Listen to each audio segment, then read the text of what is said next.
আলাইকুম ওয়া রাহমাতুল্লাহি ওয়া বারাকাতুহু। আমার আজকের ভিডিওর মূল বিষয়বস্তু হচ্ছে যে রাখে আল্লাহ মারে কে।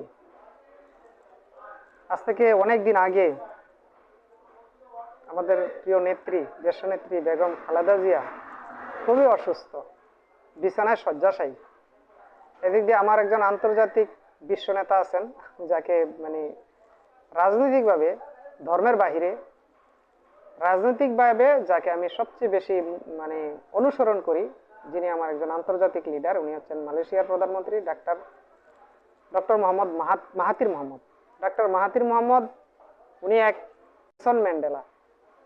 এই কথাটা বলার পরে আমি ভীষণ দ্বিধাদ্বন্দ্বে পড়ে যাই, কোনো দিক দিয়ে কোনো অঙ্ক মিলাতে পারি নাই যে এটা কিভাবে সম্ভব।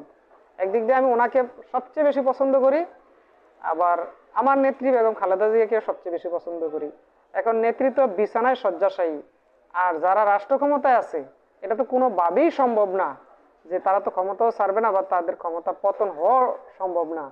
তাহলে এটা কিভাবে সম্ভব? আর খালেদা জিয়া যে কতদিন বেঁচে থাকবে সেটাও একেবারে অসম্ভব। আর উনি বললেন যে এই বেগম খালেদা জিয়া হবে এশিয়ার নেলসন ম্যান্ডেলা। এটা কি করে সম্ভব? দেখেন, সময়ের ব্যবধানে, খুব বেশি নয়, অল্প সময়ের ব্যবধানে সে অঙ্কটা একেবারে কড়াই ঘন্টায় মিলে গেছে। এটাই সবচেয়ে বড় শিক্ষা যে রাখে আল্লাহ মারে কি। দেখেন, আজকে আমাদের এই নেত্রী বেগম খালেদা জিয়া উনি সুচিকিৎসার জন্য বিদেশে গেছেন। আলহামদুলিল্লাহ, উনি সুস্থ হয়ে দেশে ফিরবেন এবং দেশের হাল ধরবেন। আসলে উনি হবেন নেলসন ম্যান্ডেলার দ্বিতীয় নেলসন ম্যান্ডেলা। এশিয়ার মধ্যে হবে সবচেয়ে সেরা একজন প্রতিবাদী, একজন নেত্রী, প্রতিবাদী একজন লিডার। এটাই হচ্ছে আমার সবচেয়ে বড় খুশি যে আমার লিডার যিনি বলছে যে বেগম জিয়া হবে এশিয়ার নেলসন ম্যান্ডেলা, আল্লাহ তাআলা ঠিকই ওনাকে ঠিক নেলসন ম্যান্ডেলার জন্যই বাঁচিয়ে রেখেছেন। কথা আসলে সত্যি হচ্ছে।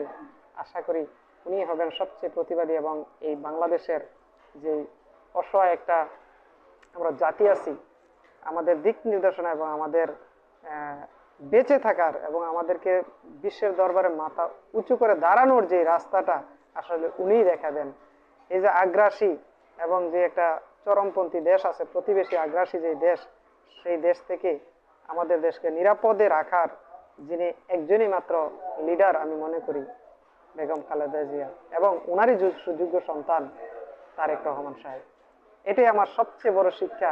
আর আমি এখান থেকে বিশ্বাস করি যে আসলে যারা যেই কথাটা বলে সেই কথাটা কম বেশি ফলে, যা রটে তা কিছু না কিছু ঘটে।